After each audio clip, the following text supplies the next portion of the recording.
Beskrivelse. Billedet forestiller et rum med 3 vægge, og i rummet er der en bænk og en oplyst spillemaskine. Rummet ligger ved siden af en landevej på et meget øde sted. Ved vejen er der nogle reflekskejler på en stribe græs. Kompositionen.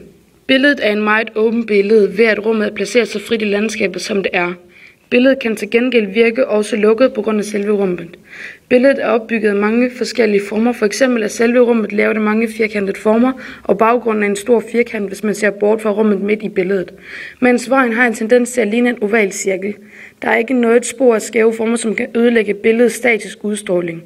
Billederne og omgivelserne er meget statiske, da der næsten kun er harmoniske former i det, og der er ingen bevægelse til at give nogen form for dynamik i det. Men hvis man fokuserer på vægten i billedet, vil det virke som om der er tungere lidt til højre side, da lyset kommer fra venstre side og kaster en tung slagskygge ned på højre side af billedet.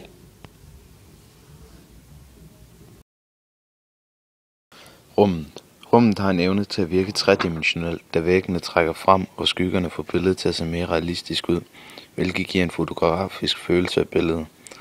Der forekommer mange overlapninger i billedet, blandt andet ved rummet, som er blevet malet over billedets baggrund.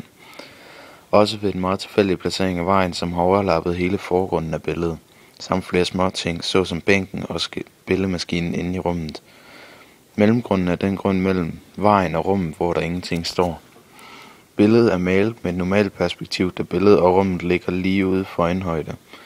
Man ser ikke billedet oppefra eller nedefra, og man kunne godt forestille sig, at man står og kigger på billedet, som om man var der. Billedet er meget realistisk, da den forestiller godt, hvad den burde, og der er ikke nogen underlige former. Det ligner et fotografi, og det kunne godt være blevet taget af en person ved siden af vejen. Lyset og skyggen. Billedet i sig selv er rimelig mørkt, men så kan man lyse inden fra øverste venstre hjørne. På den måde er den venstre side af billedet meget lysere end den højre side. Skyggerne findes derfor kun på den højre side. Selvom man ikke kan sige lysets kilde, da den er skjult, synes vi, det er sandsynligt, at det er solen, som skaber lyset. Vi synes dette, fordi billedet foregår udenfor, og da der er et grå-blå himmel og ingen skyer, må det næsten være solen.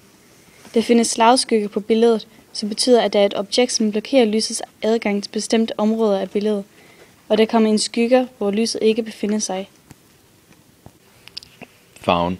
Billedet har mørke neutrale farver, som gør det meget enkelt. Den dominerende farve er gråblå, som befinder sig på vejen og i himlen, og det udgør det meste af billedet.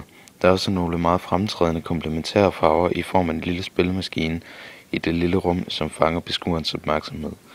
Spillemaskinens skærm er malet med nogle meget lyse farver, og bag ved spillemaskinen er der meget mørke farver, som trækker mere opmærksomhed på det. Også det med, at spillemaskinen befinder sig i midten af billedet. Der er lys-mørk kontrast mellem himlen og jorden, hvor himlen er lys og jorden er mørk. På samme måde er der en kold-varm kontrast mellem den mørke jord og den lyse himmel. Der bliver nærmest kun brugt sekundære farver på alt, undtagen spillemaskinen, hvor der befinder sig primære farver. Disse primære farver får ens opmærksomhed på spillemaskinen. Betydningsanalyse. Billedet har en statisk komposition, fordi det er et meget enkelt. Der foregår ikke noget på billedet andet, end at der ligger et rum med 3 vægge og en spillemaskine indeni ved siden af en tom vej. Billedet er statisk for at skabe en følelse af stilhed. Billedet har en blanding af naturen og af det menneskelige verden i sig, ved at have billedet foregående på en meget simpel baggrund i naturen, og blandet med en del fra det menneskelige verden ved at sætte vægge op og en spillemaskine og en bænk indeni. Dette skaber balance mellem de to meget forskellige verdener.